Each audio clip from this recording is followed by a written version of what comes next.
সম্প্রতি বালি কয়লা পাচার ও তোলাবাজি নিয়ে অসন্তোষ প্রকাশ করেছিলেন মুখ্যমন্ত্রী মমতা বন্দ্যোপাধ্যায়। পুলিশকে নির্দেশ দিয়েছিলেন কোনো রাজনৈতিক রং বিচার না করে পদক্ষেপ করতে হবে।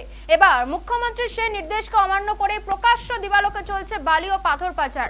ডুয়ার্সের ভেতর দিয়ে বয়ে চলা চেল নদী থেকে লাগাতার বালি পাচারের অভিযোগ উঠছে, তবুও প্রশাসনের কোনো হেলদোল নেই বলেই অভিযোগ।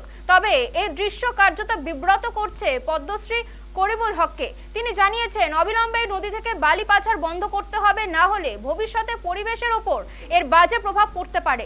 পাশাপাশি প্রশাসনকেও এই বিষয়ে নজরদারি চালানোর জন্য আহ্বান করেছেন তিনি।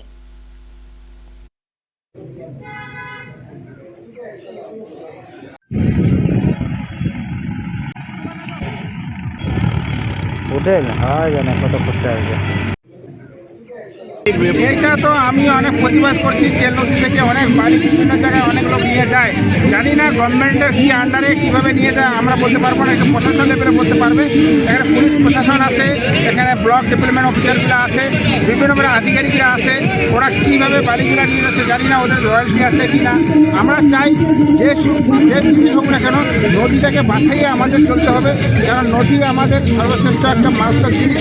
নদীর জল বিভিন্ন জায়গায় যায়, আর নদী গোটা মৌসুমে নদীর জল দিয়ে কৃষিকাজও হয়।